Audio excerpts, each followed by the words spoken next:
Hi, and welcome back to another episode of Art World Confessions. I took a break last week because I really wasn't thinking about anything related to art at all, like absolutely nothing. And I'm still thinking about nothing related to art. So I'm not sure what I'm going to speak about today, but some people who I know have been all agog about the recent New Yorker article about Larry Gagosian. And I thought it was interesting that after all this time, people still are interested in reading stories about his life. I mean, not that he's not an interesting guy, but I don't know if anyone has actually written anything that hasn't already been said. Most of the things that I listened to the article as a podcast because I was doing other things while I listened as opposed to just sitting and reading it. And it was quite amusing. It was sort of a little bit gossipy, and it was, again, not really going much deeper than what everybody else knows already. Everything was pretty much palatable. Everything was easily digestible. And I guess this is the sort of journalism that makes everybody happy. At the end of the day, there's not much you can say that goes deeper than what people can stomach, in a publication such as the New Yorker. It's not anything like, let's say, Nate Freeman writing in he writes for Vanity Fair. They go a little bit deeper into like the nitty-gritty of the art world, and they are a bit perhaps more edgy in terms of how they cover profiles and stories and stuff like that. But I guess, as a little summer reading, it certainly was fun to listen to the stories and, look behind the scenes if you don't know what happens behind the scenes in that whole circle. But, it was fun. People are still interested in this stuff, even though, there are many other stories happening in the art world that are not getting into the New Yorker. And perhaps they won't get into the New Yorker until the stories have been told 1,000 times, just like the Gagosian article.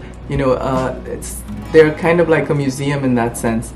They're not going to publish anything that hasn't already been noteworthy enough to be published in other places.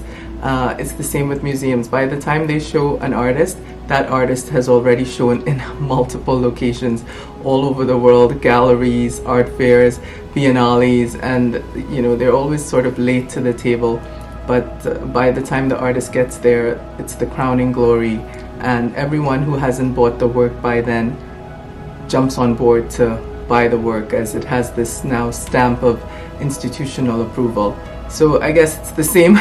If you want to get into the New Yorker, make sure you appear in some other smaller publications, some blogs, have some other people write about you in the New York Post, or who knows where else you need to go before you get into an article in the New Yorker.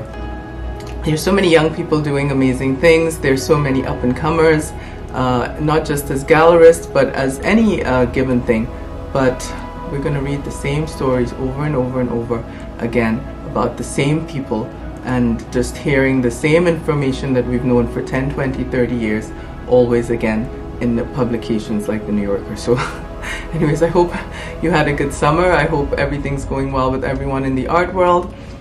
Here, back in the States, we're going through, the same thing we've been going through for years, figuring out how to move things forward in the art world in an equitable, interesting, and in a way that somehow propels art history forward. I remember that was one thing an older art dealer told me in the past as well.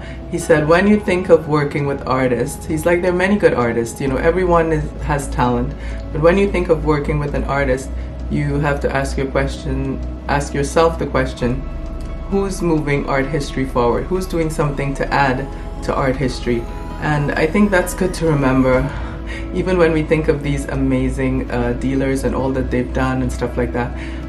That's why some collectors are not really working with the painting, because they don't think anything new is being done in painting. But some of the artists that we see in these vaunted halls of museums and galleries, they're not really doing anything new. They're not really contributing in any ways to art history as it means in the books of art history? Are they contributing anything to the story of art history to carry along the whole evolution of this medium, of this creative act? And again, you know, if we think of art history, we're not just thinking about painting, we're thinking about writing, we're thinking about performance, acting. I mean, you know, there's so many forms of art, but here in our little gallery circle and museum circle, we sometimes forget that. I mean, some gallerists, I forget her name right now, not Gladstone, it's another G gallerist, I forget her name right now. Oh, it should come back to me. But anyway, she was so good over the years, showing artists who were not just doing the run-of-the-mill painting, sculpture, blah blah blah. Anyways, I think I've rambled on enough for today, but maybe I squeezed something out of this Art World Confessions episode. I hope you have a great week. Please like, share, subscribe, hit the bell notification button so you know when I upload a new episode. Thank you for being here, and have a great week again.